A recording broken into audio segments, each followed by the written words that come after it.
Hi, I'm Donna Butler, Community Services Director for Volusia County. Welcome to today's discussion on funding the affordable housing gap, the final in a series of interactive sessions that have continued our education and our pursuit to identify the tools that can be used to expand affordable housing. While this series is coming to an end, the affordable housing education and planning process will carry on. Our summit is scheduled for December 7th from 10 a.m. until 4 p.m. For those of you that are just joining us, I encourage you to review the progress we've made so far in our previous webinars and discussions. In July, we had expert panelists that joined us every Friday for webinars on different affordable housing topics. Panelists gave presentations and answered questions submitted by the audience. The webinars focused on the ideas of prosperity, producing and preserving housing, policy, and progress. The Florida Chamber set the stage by sharing how they are working to address affordable housing as part of the Florida 2030 Blueprint.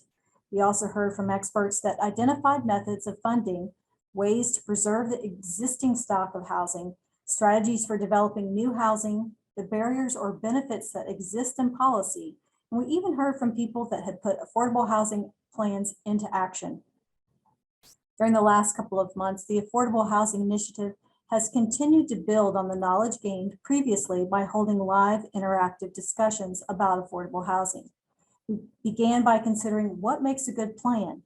Next, we looked at things from a land development perspective and talked about getting the right tool for the right job. If you missed any of our previous webinars, they are available on the county's website at volusia.org. The purpose of today's session is to take a closer look at the affordable housing funding options that are available. Find out if there are some less talked about creative solutions to funding the gap developers face, and to find out what local governments can do to help. This session will be discussion-based, meaning we'd like you to participate and join in on the discussion by asking questions. Please submit your relevant questions for today's guests in the question and answer box at the bottom of your screen, and we'll address as many as we can. If you are able to unmute, please mention that and type out what your question is related to. As time allows, we will unmute those that wish to ask their questions directly. Before introducing the experts and starting the conversation, let's give some framework with a few information slides. So today, I'm just going to briefly go over funding the affordable housing gap. So affordable housing costs the household. Affordable housing is when the cost of the household is less than 30% of their income. It's lacking for several different income groups: seniors and the disabled, wait and hotel staff, office staff, groundskeeping workers, police, teachers, firefighters, social workers, and plumbers. There are a lot of different names that are associated with workforce housing, with affordable housing. It could be workforce, it could be senior housing, it could be low income, very low income. There are a variety of names that are associated with making that happen. All right, so what funding is available for affordable housing? We're going to talk a little bit about some of this today. We've got tax credits, state and local bonds, HUD loans. There are a variety of different things we can use. State apartment incentive loans, frequently called SAIL, local funding, loans or grants, and mixed use development. So the perfect funding package is different for every development and may depend on a variety of different things. Location, is it in a qualified census tract? Is it difficult to develop in that specific area? Is it a geographic area of opportunity? Land prices, transportation? Does it target certain residents, income levels, family, elderly, special needs? And what are the available funding opportunities to make it work? So recently, the county participated in the state's annual low-income housing tax credit program. We solicited proposals to support a multifamily affordable rental housing project, and we made $460,000 available to help a developer meet the local government area of opportunity goal for low-income housing tax credit. We received 6 outstanding proposals. They were all really good, but we can only support one. Other jurisdictions that also receive CHIP funding can also support one. So we are actually competing against a city in our community that is applying for one as well. And then that may or may not be funded based on the preferences and what lottery number a proposal receives. So here were two that were shared with us. As you can see, affordable housing looks great. A lot of folks have a misperception of what affordable housing actually looks like. They think the projects, or they think very negatively. These are two beautiful proposals that came in front of us.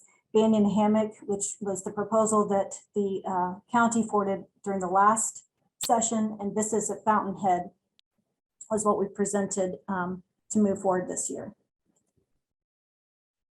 So a couple of questions that we want to try and talk to today. Can a project still move forward without the competitive 9% tax credit award? Projects we just talked about were competitive for the 9% tax credit. So what happens if they don't get it? Is the project dead? What can local governments do to help? What's the financing gap that's needed for the development? Are there barriers to using specific funding or strategies? And are there creative solutions not being discussed? So now I want to introduce you to three folks that are going to be joining us today to discuss these very issues that are, I'm assuming, facing every community throughout the state of Florida and probably nationwide as well. First is Bill Loewenstein. He's the president and CEO of Community Initiatives Development Corporation, otherwise known as CIDC. Over 3 decades of experience in the economic and housing development fields, he specializes in the empowerment of public-private partnerships, working with nonprofits and establishing self-sustaining local delivery systems. He spearheads the CIDC development efforts. He's developed several hundred housing units and more than $900 million in public benefit facilities owned by CIDC affiliates. Next is Alex Kiss. He's a co-founding and managing partner of Banyan Development Group. Banyan Development Group is a developer of affordable rental housing with experience in a vast array of federal, state, local affordable housing financing. He's experienced in procuring and structuring and managing new developments. Banyan Development has been awarded competitive low-income housing tax credits previously, one of which resulted in a new development right here in Volusia County, Banyan Cove. Ken Bowron Jr. is the managing partner at Beneficial Community Partners. He's responsible for daily operations of the company with an expertise towards site selection. He participated in the development of over 15 projects from Florida to Washington State, totaling over $100 million in tax credit equity transactions. He has experience with layered financing and complex deal structures. Beneficial Communities was a part of the recent RFP that we mentioned, and the County Council awarded the local government contribution to them to support their low-income housing tax credit application to Florida Housing Finance. So welcome, gentlemen. We really appreciate you being here today. Hello, thank you. Oops. All right, there's Alex. Okay. So I think I successfully got out of my PowerPoint, managed to get in by myself, but I'm out. So I want to start with some questions that we've talked about a little bit. And I think the first one is really, and I'm going to give this to Alex first. Tell us about the 9% low-income housing tax credits and also the 4%, and what's the difference?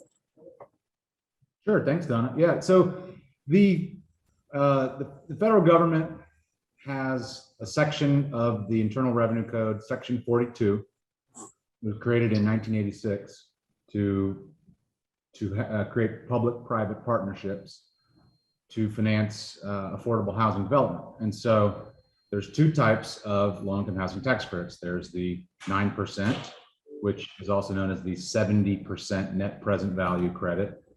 And there's the 4% tax credit, also known as the 30% net present value credit. So the 9%, both of them are allocated to the state based on population, and each state has an allocating agency. In the case of Florida, it is a semi-private agency, fully functioning with its own capital but managed by the governor, administrative branch of the state government. And so Florida Housing Finance Corporation allocates the low-income housing tax credits for the federal government, and they're federal income tax credits that a developer can earn or be allocated, awarded by the state, and use those credits to finance the development of affordable housing. And typically what is done is 99.99% of the interest in the development is sold to a limited partner, typically a bank, who will purchase the tax credits or invest in the project, however you want to look at it. And they'll get the tax credits over a 10-year period, offsetting their federal income taxes. And so the 9% is the, it's a 70% net value, net present value. And so it's highly valuable. In other words, you can get about 70% of your development financed with the tax credit.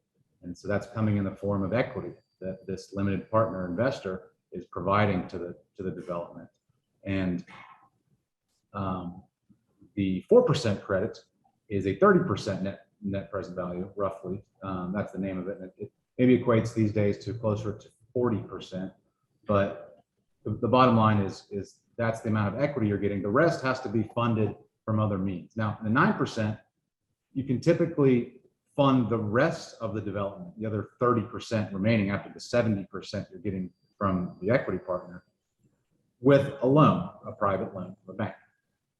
So that's pretty straightforward, and there's a limited amount of that 9% funding, and the state allocates it to, no more than one per county per year, and not every county gets one every year. So it's tough to get that credit and make a deal happen with 9%. Not to mention it, with the amount of credits they limit each development to request, it limits the size of the development. So typically you'll see 100 units or less for a 9% transaction. And so as Donna mentioned, the state has created a goal in allocating the 9% funding, whereby a local municipality or county can put up this $460,000 as a de facto choice to prioritize a certain development that will then be able to compete with other developments of the same sort throughout the state and getting an allocation of 9% credit. But none of those are guaranteed to be funded. So in other words, who knows what the chances are for a project getting this $460,000 from the state. It varies, but it could be 30%. Just throw a number out there, because there's a lottery ball assigned to each application, and that's going to have an impact on getting the funding, and it's competitive. So let's talk about the 4% credit. There's currently more than enough 4% credits in the state of Florida to go around. We don't use them up every year. And so this is the sort of missing piece in Volusia County right now. And so I commend the county and the housing department for trying to take this on, because this is a valuable tool to creating affordable housing. And it's not easy. It takes participation from the local government typically to get a project like that done, but it's going to create a similar type of product to the 9%. Beautiful projects. You wouldn't know the difference between that and a market rate deal. The key is that to get the low-income housing tax credits, you have to limit your incomes to 60% of the area median income, being the county as the area. And so that's necessarily reducing the amount of rent the developer can get. And so there's a limited amount of debt the project can take on to finance the development, hence the need for other sources in addition to the equity that the low-income housing tax credits provide. And so, just to kind of touch on what's out there, the state also allocates what's called state apartment incentive loan financing paired with their 4% credits to help fill that gap. Now, some counties can make it work with just sale. Volusia County, it's a combination of construction costs, land cost, and income, and the income you're mandated to, the rent you're mandated to charge, which is 30% of the yearly income of a family of four, not to get into the weeds too far, it's 30% of what a family makes, and that family needs to make 60% of area median income. That is essentially what the local tax credit is meant to do. You can also do a little lower, set aside and do 50% of area median income. Developers typically don't do that. Typically try to do all of the project at, for tenants making 60% of area median income or less, so that you can get the most amount of tax credits, the most amount of equity, and use the economies of scale to bring that financing in. And so what would make a development feasible using the 4% credits is a mixture of this State Department incentive loan from the state, the 4% credits, and then there's still going to be a gap. And so I think Don, Yeah, we'll get to that. yeah, okay. Well, so that's sort of where the lay of the land with the financing, and local mass tax credits is the major way to finance affordable housing. It's the federal government basically foregoing revenue that they would otherwise get, and thus leveraging private enterprise to invest in the development, fund it with cash, with equity. So that's essentially what that is. So you started talking about it, Alex, but Ken, I want to turn this over to you.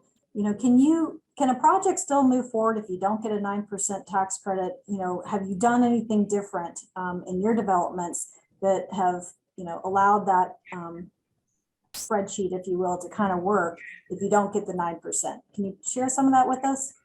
Yeah, so it definitely depends on the project itself. Some deals without that 9% will not work. Even with bond and sale funding, they just won't work. Projects in areas with higher incomes tend to work a little better, and plus to the scale of things, a bigger project would work. Like the project we're doing in Volusia County that you guys awarded us the funds for is 88 units. So doing a straight up bond deal with sale funds, there's still a big gap, and you definitely need to fill that gap with additional funds, local funds, impact fee waivers, or as was mentioned, we talked about earlier, is trying to offset some of that with maybe project-based vouchers. And the way that's done is putting vouchers to a project, a certain amount of project-based vouchers. And what that allows is the tenant still pays up to 30% of their income to that voucher. But what happens is HUD steps in, or the government steps in, and subsidizes the rest. And so you're getting basically fair market value rents, but that tenant is only paying 30% of what they can. So you can still get up to whatever that fair market value in that county is. The government and HUD will make up the rest. And that additional income sometimes will offset the debt on a 4% deal. I think Alex was saying earlier, 4% deals, roughly 40% of equity are in those deals. So you still have this big gap that you need to make up, where in a 9% deal, it's definitely closer to that 80%. So you're able to, you can still get some additional local funds, but the rents typically will make up the debt in there. Plus, if you defer any developer fees, that makes up the gap.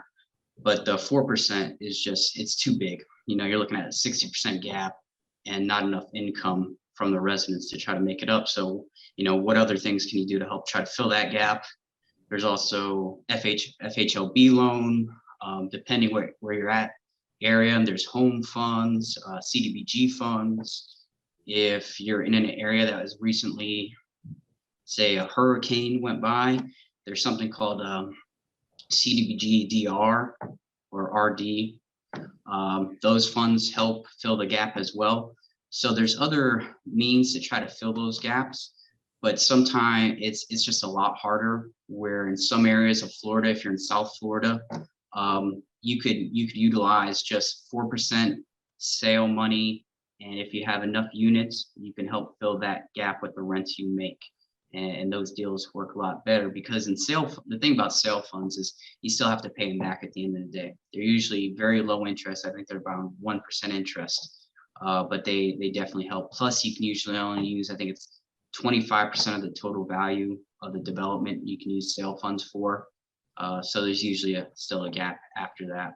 So, you definitely got to be creative in other ways to finance, and sometimes just a deal won't work no matter what. I mean, unless you're just throwing money at it. If you have money, deals can work, but sometimes just that 4% credit with sale funds just won't work at the end of the day. And so if it works as a 9% deal, sometimes it just won't work as a 4% deal. So they're a lot harder to make work. Great, thanks. So, we prepped for this, we talked about what the gap really is, for if it has to be cash that comes from a local government or other source. And I believe you said, the both of you agreed that it was a minimum of $15,000 a unit. Is that about right? 25, I'd say 25,000 a unit. 25,000 for 4% deal. Correct. Oh yeah, definitely at least. Okay. Yeah.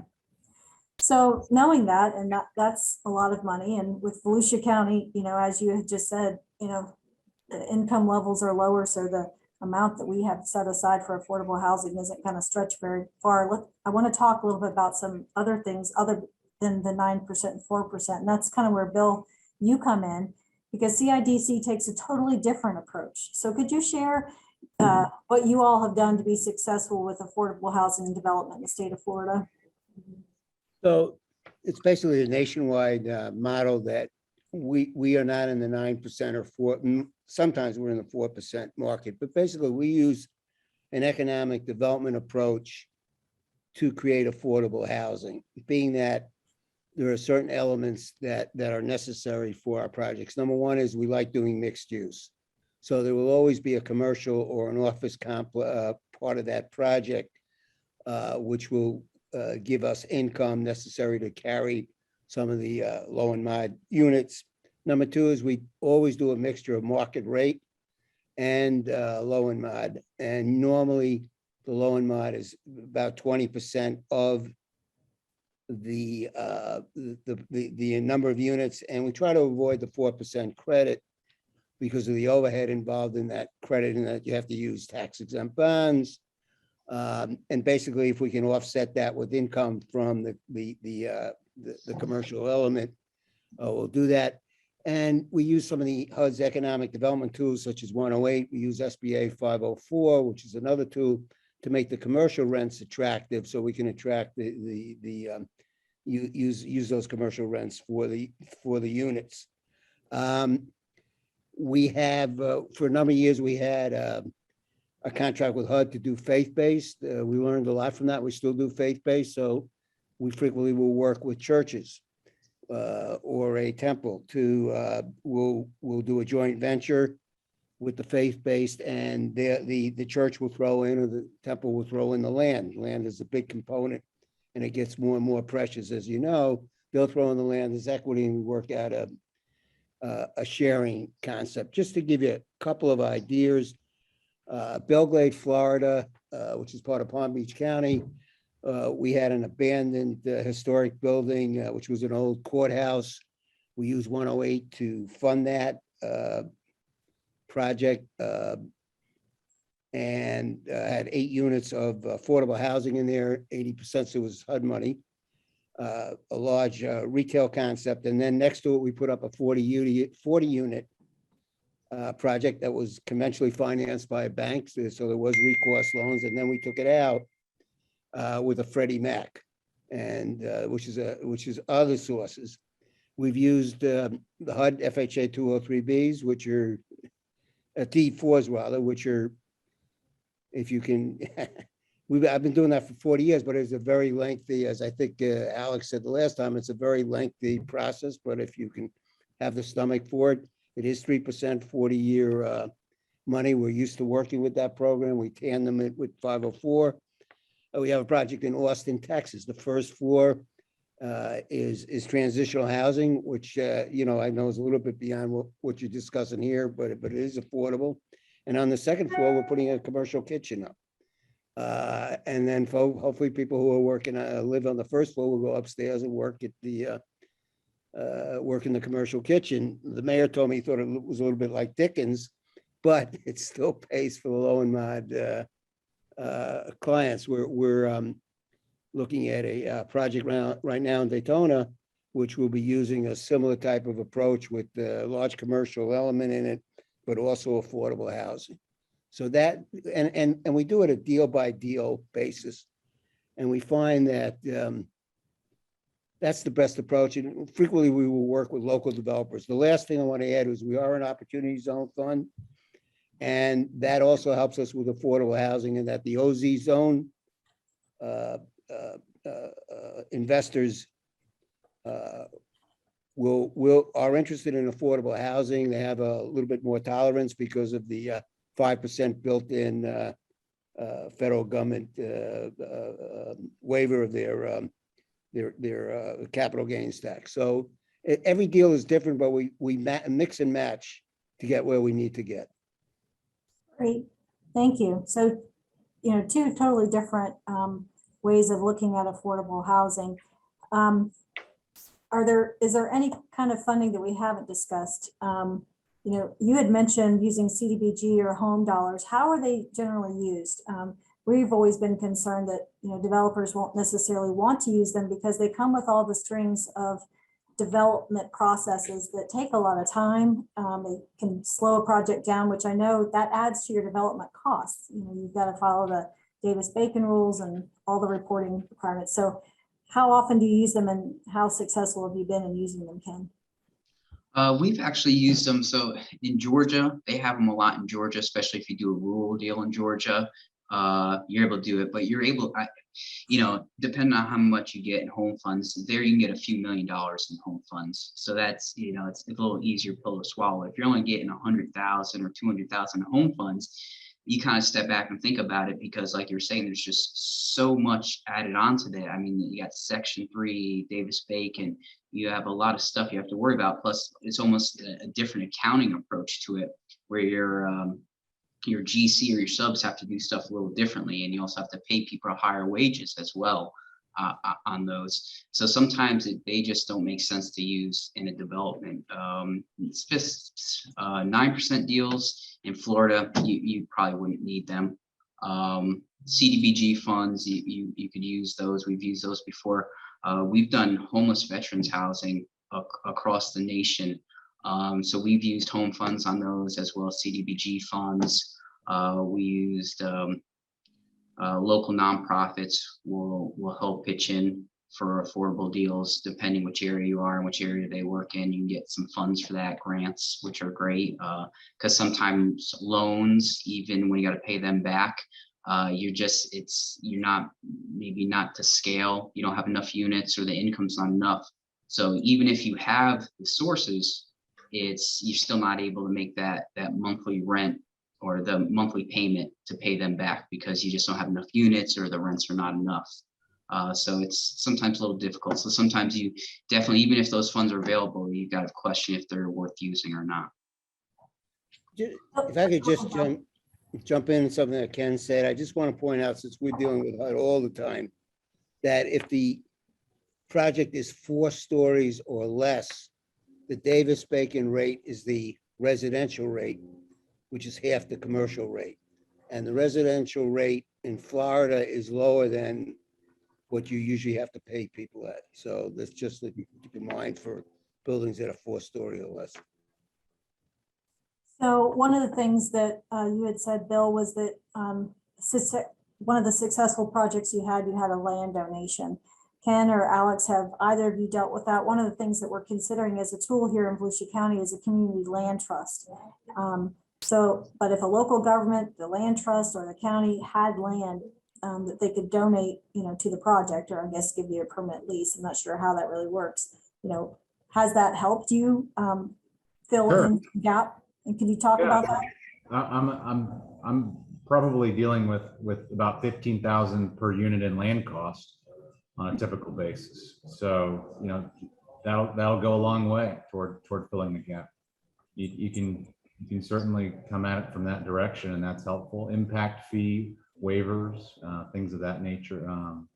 So there's other ways other than coming up with cash to the developer. So when we're talking about the size developments that you proposed for our low-income housing tax credit 9% competitive program, is approximately 100 units, as you said. What is the approximate total cost of a development of that size? It sort of depends on the on the product. But if you're doing an efficient product, a 3-story garden walk up, you don't have a lot of site concerns. I mean, I'd say it's roughly in the vein of 200 to 225,000 a unit. All in, that's all in. Construction is probably 150,000 of that. 150,000 of the 200 to 225,000. So you're talking per unit? Is that what? Per unit, yeah. Okay, so I was trying to get to the big numbers so people that are listening understand that this is 40 million, 25 million. But what are we talking about for the entire cost? Got $20+ million for a 100-unit deal. I mean, that, and so that's like I said, like 200+ thousand per unit. And so we're talking about a gap coming from the county of roughly 10%. 10 to 15% of the funding is essentially if the county wants to prioritize doing this 4% deal, that would be, what the county would have to ante up. We got a question from the, oops, where'd I go? I just lost my screen here. We got a question from the group that said, are mixed rate developments successful? I'll jump in. I mean, if you're doing a 9% deal, you may be able to work in a few market rate units and forego some of the equity. You're going to get more rent for a market rate unit. If you're doing a 4% project, you're going to need all of the equity. By sacrificing affordable units for market rate units, you're losing equity, and you have to make up that ground with the incremental rent you could get from a market rate unit versus an affordable unit. And typically it does not benefit the development to do less than 100% of your units at the tax credit rents, tax credit income. And it's important to note the difference between using the low-income housing tax credit and using HUD's definition of affordable housing, which is 80% AMI. So that's a big jump. That's closer to what a market rent would be, is the 80%. So that's the biggest difference in doing strict HUD financing versus the low-income housing tax credit, section 42, the Internal Revenue Code. You're gonna need to keep your rents at 60% AMI or less on average for the low-income housing tax credit. It's typically even a little lower because Florida Housing will mandate adding in 10% of your units at deeper targeting at more like 35% of area median income. And so that's just a distinction that hasn't been made between using HUD financing like Bill is doing is targeting a little higher income bracket and getting more rent. Well, again, that all of our projects, at least 80% of the units are market rate. The 20%, I say normally we try to avoid the 4% credit, though we've used it, is aimed at people making 50 to 60% of median. Now we use cheaper programs such as 108 for our commercial rents to offset that, and obviously that is something that the folks at the economic development units or CDBG units are willing to work with us on. But again, we have set aside 20% of our units and frequently for 50 or 60% of median. And then, but you're not going to get the punch using ours that you would from one of Alex's deals where 100% of the units, or if you're going to go with a 4% credit for 100% of the units where you're going to aim it at 60%, 60%. But given the shortage of allocation, both from a tax exempt viewpoint for a 4% deal and a 9%, it might be worthwhile at least getting 20% of the units at a 50 or 60%, and then some of them at 80%. But it's all an allocation problem, but not going to get the impact in one building that you would get from what Alex and Ken do. So we- how many units are you getting when you develop these mixed use developments? So you've got your commercial on the bottom, and so you're getting rental income from there. I get that concept. But then how many, what we consider affordable in terms of the So 60%? we're doing a project right now. In fact, the developers texted me. We're doing a project right now in unincorporated Palm Beach County right now in a CRA area. So there is 35,000 square feet of retail on the first floor, and upstairs are 50 units of housing, of which 10 of those units are set aside for folks making 60% or less of median, and it is in an OZ zone. So our units typically run between 40 units to about 80 units, and we try to stay, because we try to stay below the 4-story HUD limit. Again, we're using FHA money, we're using 108, so we can't, as Ken mentioned, once we go above 4 stories, we hit the Davis-Bacon rate for commercial rather than residential, and that totally makes a project unaffordable unless you're using a 9% credit. So 40 to 70 units, and we'll get 14 units or 10 units out of that, which are low and mod at 60% of median.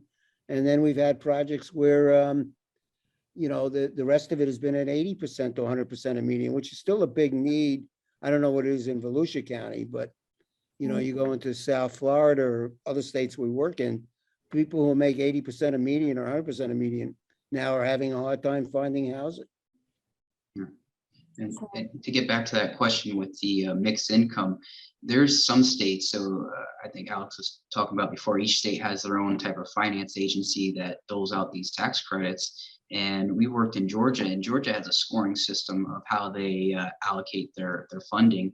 And one of the scoring items is if you're going to set aside market rate units for your development, which we've done in the past. And we have a deal outside of Atlanta up in Tucker, Georgia, to senior development. But we actually have, I believe, close to 10% of the units, which is 10 units as market rate. And those things lease up all day there. I think it's a little easier doing market rate sometimes in a senior development. If you've seen some of the affordable senior developments, the amenities package in those are top notch. They're class A, where if you go into them, you wouldn't even know that they're an affordable housing development for seniors. So certain areas, they almost make you do market rate units if you want to score high enough in the application process. And so sometimes you have to do them, or they have other ways to get those points. But being in the Atlanta MSA, we decided to do market rate units. And then you have almost a true mixed income where we had some set at that 30% AMI, the rest I believe were at 60% AMI, and then we had the market rate units. And nowadays you can even go up to 80% AMI, but the project itself has to average to at least 60%. No more than 60%. So, And Ken, you're talking about the 9% credit. yes, yeah.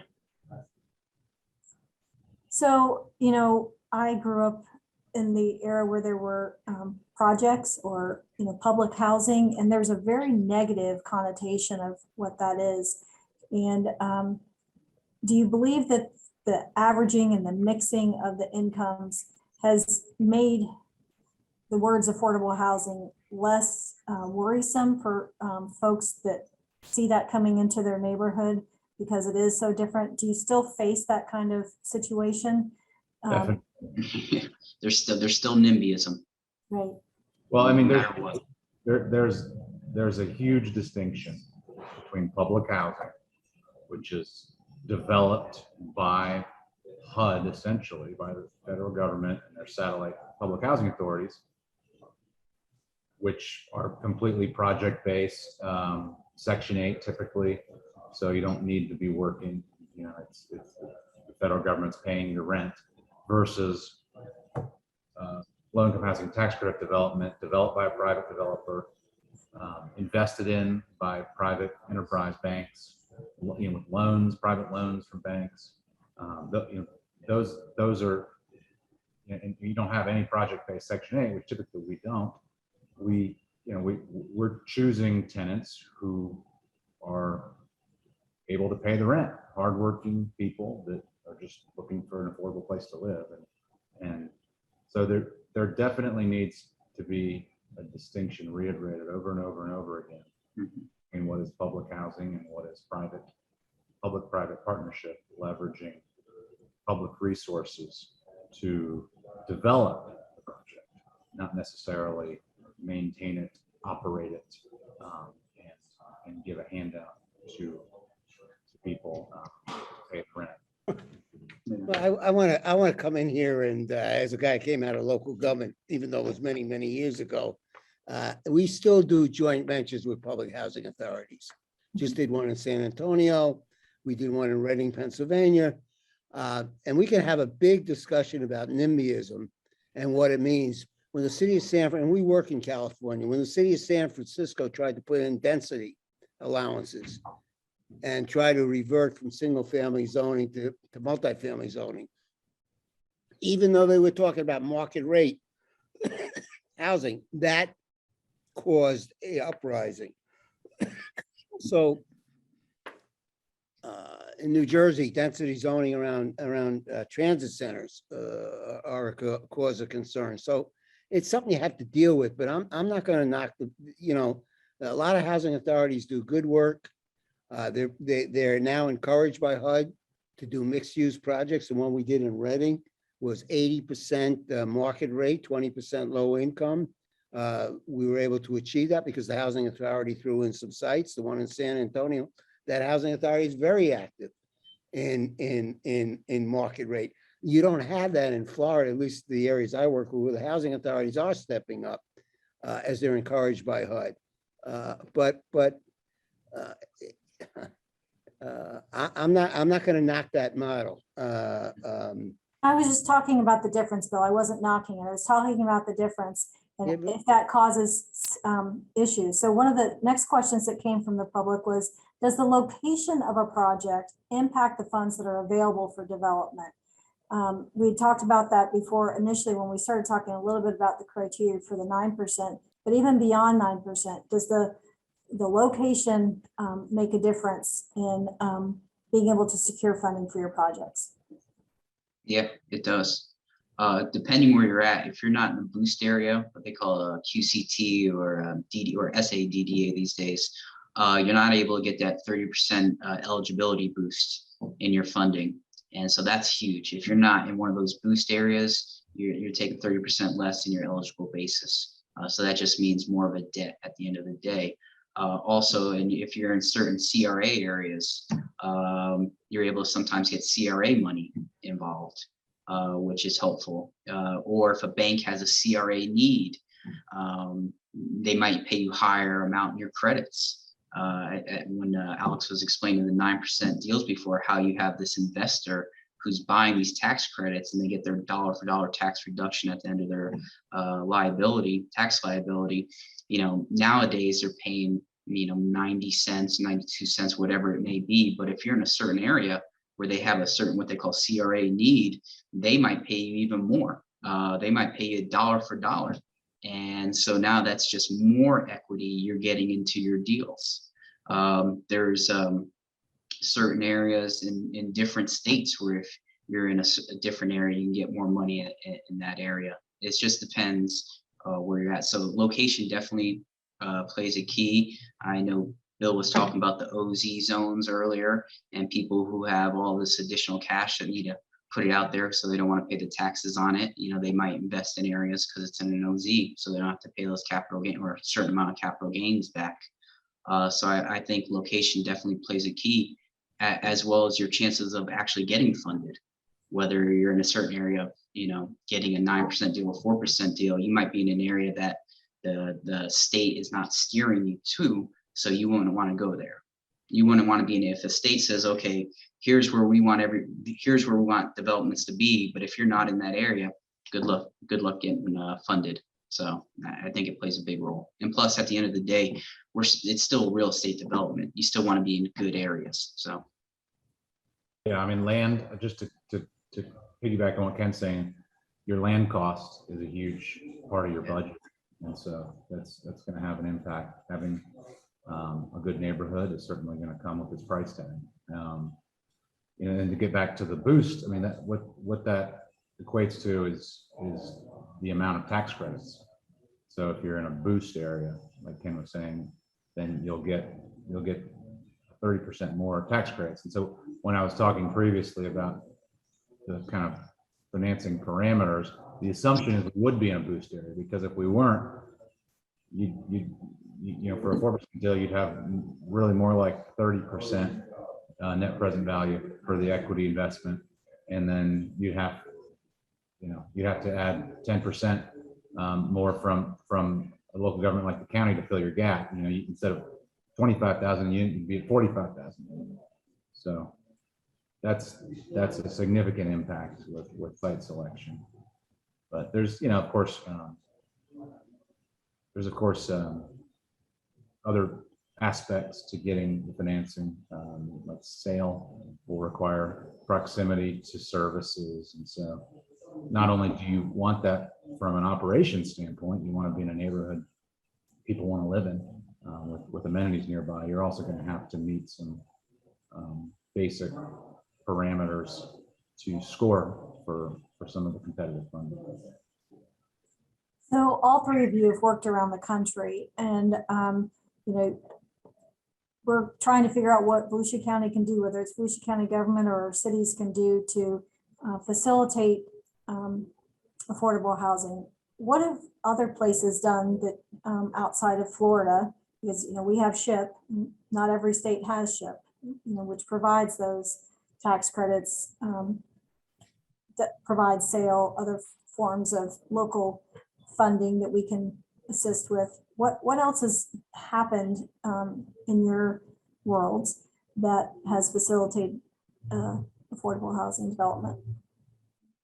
I think there's a couple of things that one of them in Florida where impact fees are reduced for affordable housing or under Florida law. The other thing is we ran into in Volusia County when we're looking at is density, is to encourage density, which as I think Ken mentioned, land cost is a big part of your cost. If you can increase your density, that's very important, but also the time that it takes to get the density increased.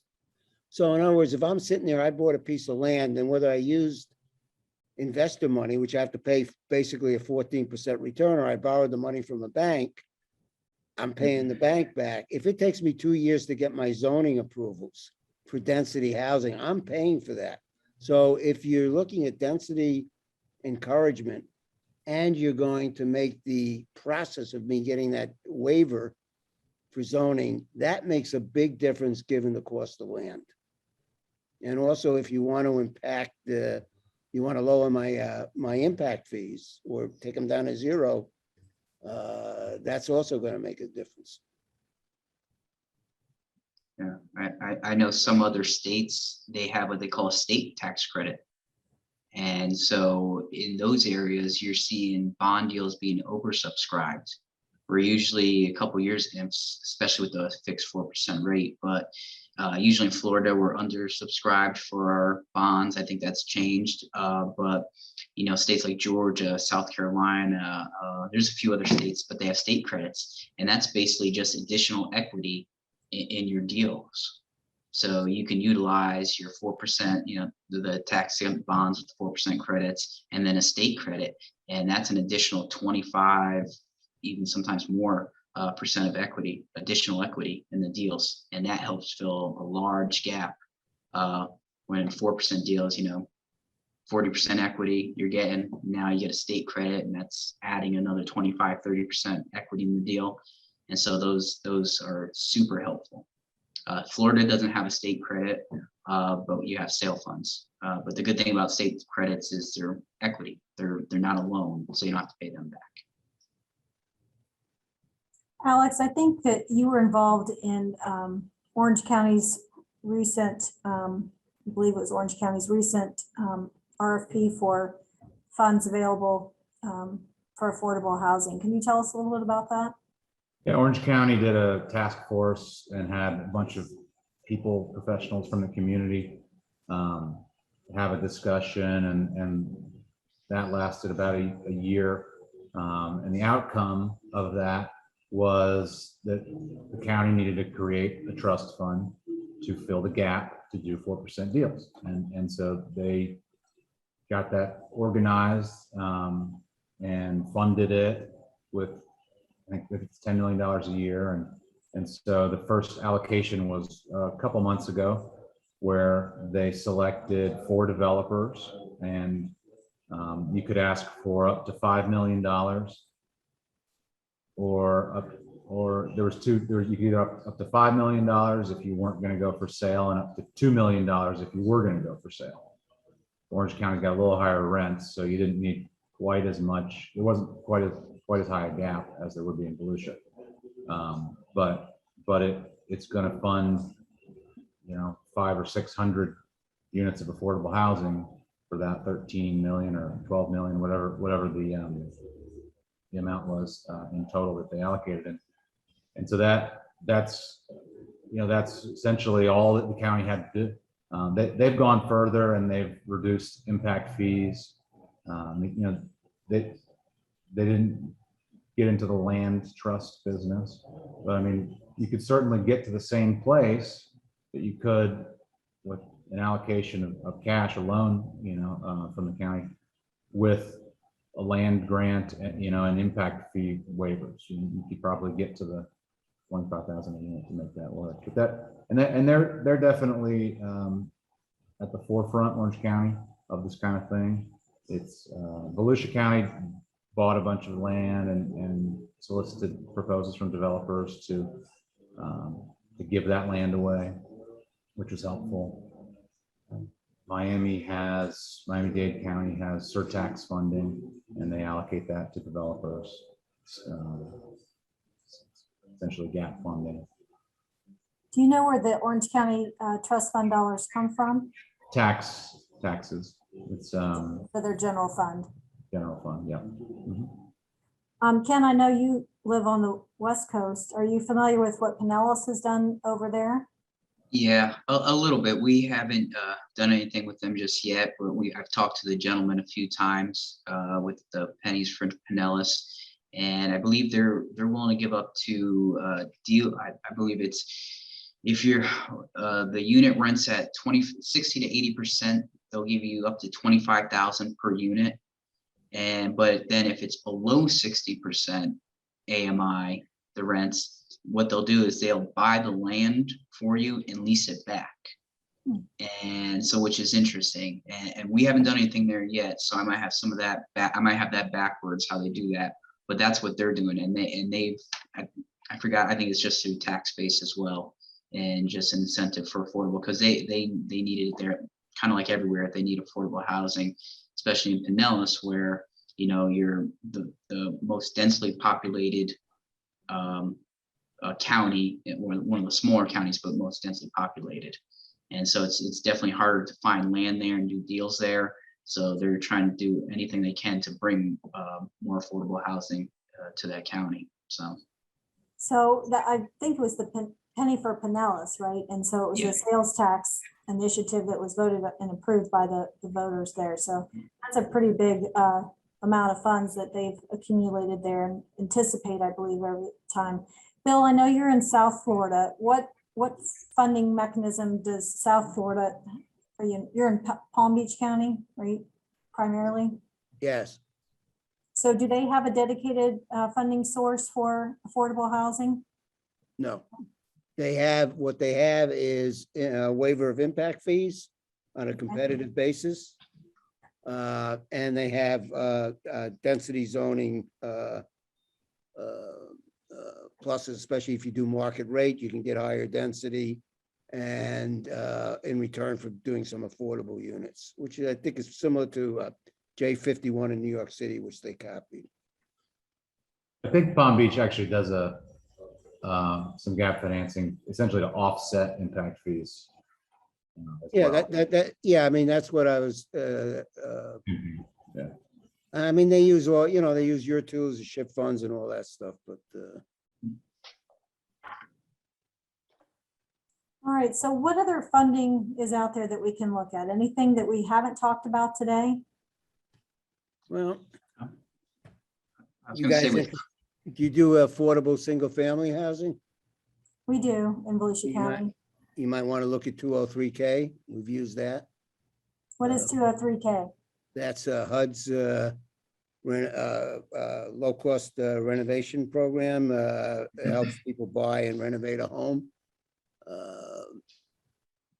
So we You would work with facilitate, banks, or we're trying to, Palm Beach County, we're working with some of their funds right now to get the insurance on it. So we did in Reading, Pennsylvania, we did almost 120 homes using 203K. That's one of the sources you might want to look at. We're working on a demonstration program right now for single-family housing using 108. That's not official yet, but it should be out fairly soon. Be very limited program, I think. Those are two programs that if you're into single-family homeownership is something to look at. You can use 203K. I haven't done it yet, but if you got a project for me, Donna, is to do a condominium. Love to try that. I think, and since COVID, there's some additional funds being sent to local governments. You have the CARE Act funds, and I think there, ARPA, there's another one called ARPA. And so those are relatively new and they're specific towards COVID, but I think it's based on the local government and how they want to use that. But I believe housing can be used with those funds. So that's another way to look at that. it is And in our, then, yep. property taxes, the waiver of property taxes for a certain amount of years. I know you guys are doing a deal there in Volusia County like that, Donna. So there's a few other ways, or those are some other ways. Right. Alex, you got any bright ideas? No magic bullets out there other than. All right, anything else we need to talk about today? Gentlemen, I appreciate your time very much. I hope we didn't have a lot of viewership right now, but I'm hopeful that people will come back and view the webinar and take a lot of this information. Again, folks that are watching, December 7th is our summit. Some of these gentlemen might be joining us for our breakout group to maybe get in the weeds a little bit more. But until then, we look forward to hearing from you about affordable housing. Thanks so much. Thank you. Bye.